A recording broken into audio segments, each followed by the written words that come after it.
And so it's a very good interview. Let's see what else. Heliopolis is also big into Danmaku, which is sort of this. It's programming in order to make your own Danmaku games and such. And Heliopolis is pretty knowledgeable in that regard. So it's a lot of talk about that. It's a lot of talk about his trip to Japan, and it's actually is pretty informative. So. Thank you. So in addition, one of the resident artists for the Western Toho fan base in general is Leo Modesto. He has an Ask Udonge blog in which he sort of role plays Reisen and posts very thematic responses to various miscellaneous questions from bizarre to relatively normal, but he always presents it in a humorous way. And he's made a lot of different little contributions to the Western fan base in general. If you go to the Toho Wiki, it's going to be his artwork that is presented on the front page with all the different fairies sort of hovering over all the different spots on the front page there. Really good sense of humor. His Ask blog had been going on for a while. He's also known for a couple of other things. The Toho Nuzlocke Challenge, I think, was one of them. And a few other things. He also takes commissions, which we've used to our fullest extent on a number of different occasions. Really nice guy. The interview is a bit weird because he's this really shy moe artist. And so, not only that, but his English is his second language. So it really comes off Portuguese, the guys from Brazil. It only comes off so well. So, but it's very amusing to listen to his various different responses. Out of curiosity, before we go on, actually, are there any other people in here that happen to run any of the Ask blogs? Because there are a whole lot of them. Yes, this is what I'm talking about with the people that this iconic fan base that actually contributes original stuff. And I think there was at least one or two more running around, but yeah. There's Ask blogs for practically every character at this point. I think maybe the giant catfish even has an Ask blog at this point. So lastly, I've kind of included a little bit of works related to what's going on with these particular interviews. I don't have a 18 or younger picture for Regress. So He's just that kind of guy. So Regress, unfortunately, Hendane is not actually here this year. They did not have resources available to come to AB and split their inventory between AB and Anime North, so they're up there and probably be back soon enough. Regress has been into the dirtiest, most vile part of the Toho fandom, and which it is his job to go out and purchase very dark, disturbing material and go and sell it to innocent people at cons. And that's quantities of porn. And so the interview is really interesting in regards to where he's gone for some of this stuff and who he's met along the way. Part of it is him encountering a person who just brings bags and bags and big old wads of cash and just throws it on the table and just takes half their inventory and scurries off into the night. And he'll also encounter some of the most well-adjusted people you've ever seen who come up and ask him for the most vile material that's available out there.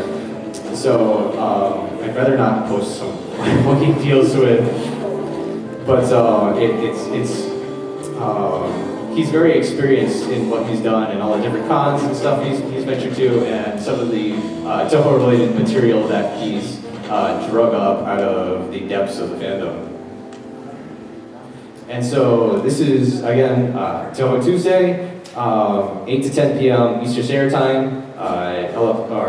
Overcoat is West Coast, so he starts out at 5 there, and you'll see it listed at 5 Pacific Time. It's at irreceivableradio.com. They do have an IRC, which is, again, typically very, very busy during the time the show is actually broadcasting. Overcoat and his plethora of nicknames is the primary host. Co-hosts TrueStar as well as a guy named Tizan have been co-hosts. Tizan is filling in a little bit for TrueStar because TrueStar is like double majoring in some of the most nightmarish scientific academia that I've ever heard of, and such. As such, she's very busy. Also, they've already gone through about 60 plus shows, so they actually archive them at kngi.org. And there's 60 to listen to, and it's kind of interesting. You can actually go back and listen to all the different interviews that I've presented here tonight. And that's pretty much it.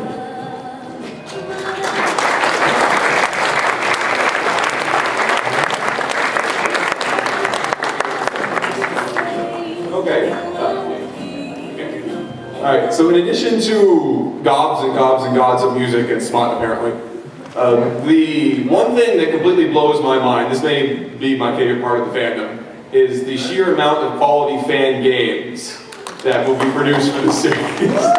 We have Dojin game, we have fan games of a Dojin game. That's completely blows my mind that not only that this happens at all, but that it happens in such great quantities. And we're gonna show off a couple. Which one are you gonna show off? You want me to?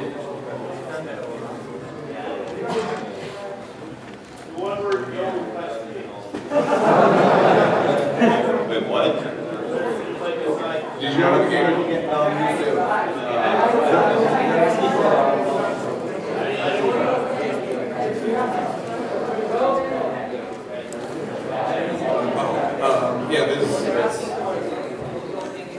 Yeah, they're asking. I don't know if we have it. No, actually, I might still have. No, I don't. We can show the game I brought if you want. Please do. Alright. My voice is starting to kill me too. We should probably actually look up what the official name of this game is called. We can find out eventually. The problem with this game is that I remember the official name of this game was fairly long, and the game is best summarized as Koichi, just turn your goddamn head. That's the entire purpose of this game, and as you will see why as we show it. Because the premise of this game is basically that all the people in the Earth Spirit Palace are being, Byakuya is hypnotizing them or something, I don't even know what, because there's no dialogue going on in the opening. And Satomi has come to rescue them all from her, I don't even know why she's doing it. Also, just very quickly, that Yomo game is, Yo-Yo Kenkeki Musou is definitely worth looking into. It's actually a 3D platformer starring Yomo beating up various other Toho characters, as is per tradition. It's definitely worth looking into because it's fantastic and it plays great. Does anyone have any idea what's going on right here?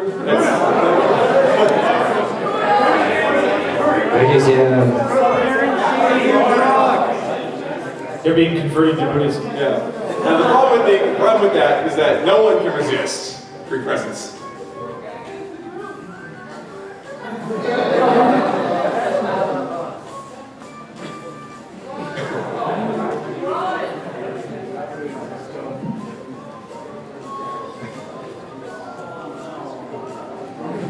You'll notice that swag takes the place of transcendent wisdom, and it's far more important. So the deal is, you are Satomi, and there's a presence, and there's Koichi on a playing field. And what Koichi will do, she will just walk straight forward constantly until she hits something, or she falls into water and dies, or falls off a cliff and dies, or falls into a spike trap and dies, or falls into a litany of other things and gets herself killed. So, huh? Basically, yes. So your job is Satomi, if I can remember these controls correctly, which is not a guarantee, okay, that's that way, is to pick up the arrows and place them in Koichi's way. And if she runs into a sign, she will see it. She sees a sign that goes in the direction of the sign because she's completely mindless. Now, who wouldn't want that? Could you compete with that? You really think you compete with that? I don't know. That's hard. It hasn't stopped yet. It's still going.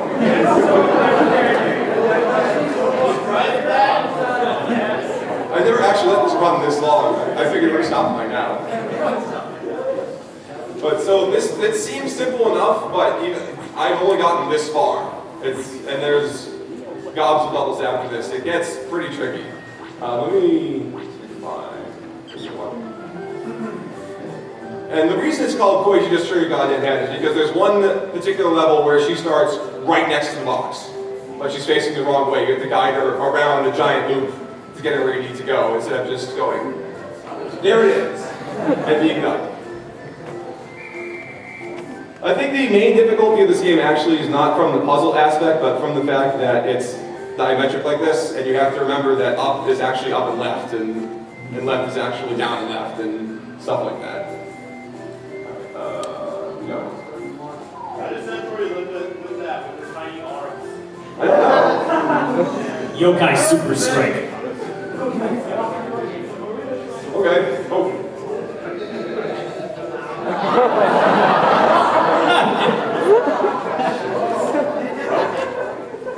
Now, I hope I have this right, but if I remember correctly, the Sutari are based on myths about Yetis from China. Yeah, and they can read minds, and that's why everyone hates them in folklore, because they don't really have any control over it, so they're going to read your mind whether you